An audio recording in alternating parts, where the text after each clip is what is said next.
Because I think of PR like some celebrity's got a scandal and then they're being told what to say. But like, what actually? How do you play the game of PR and what is it? Yeah, so that is definitely one part of it. For me, it was how can it's that understanding of how a news outlet or how a magazine works and how can I help them. So obviously, if they get given an article for free, that's one less thing they have to write to get their publication done. So I could go to someone like New Zealand Business Magazine or HRNZ is another great one for our industry and write them, topical and helpful articles on an HR topic that was relevant at the time. So flexible working was a major one back when we started.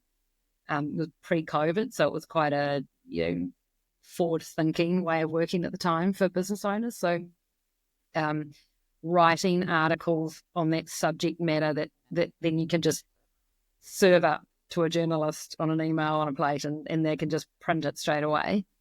That sort of thing really helped. And then from there, we can then share that with our social pages and our network and start to get a bit of credibility.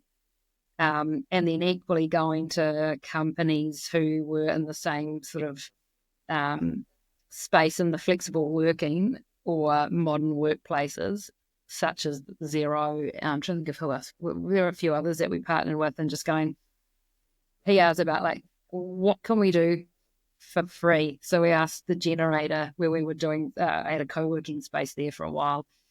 Can we host it at your venue? Because out of that, you get, they get exposure. So it's trying to find out what can other people benefit from it and then pulling them in. So instead of cost, you're giving them value instead. So you're not your transaction's not in money, it's in value.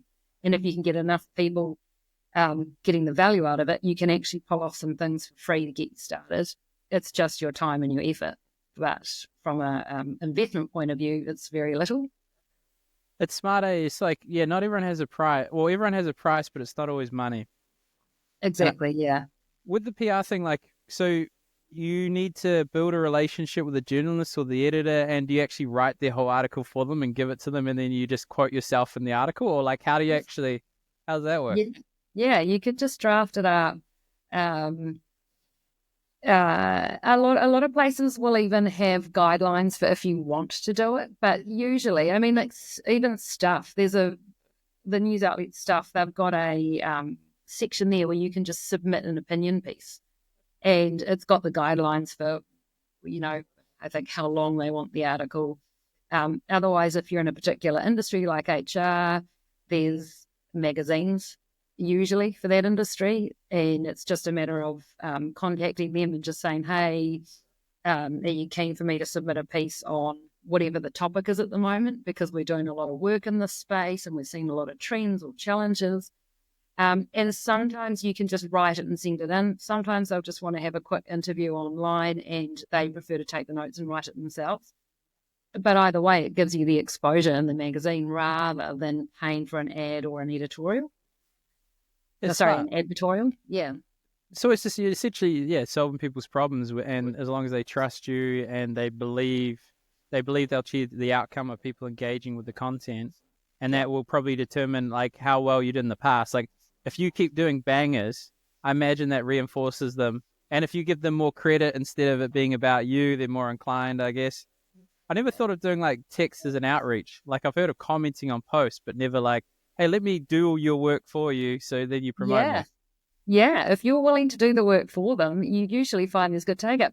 So long as what you're saying is, you've obviously got to offer some value to their audience and help whatever the topic is on and show some sort of useful knowledge in that space to add. Like I said before, if you're adding value to them and their audience, then why would they not take it, really?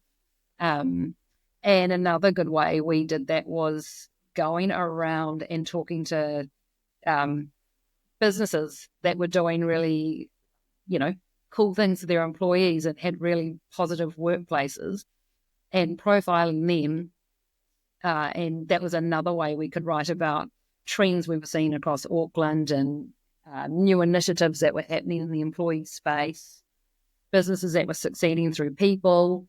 and then you can case study those, which is really interesting to other people, other HR experts and people in culture, leaders, to see what else is happening across different industries. So, yeah, it's not always just spending a load of money on Google ads and Facebook ads and having to pay for sponsorships and advertising. If you, I guess, you just have to work with what you got. And if you've got a little budget, you just have to think outside the square a little bit. So that's what we found.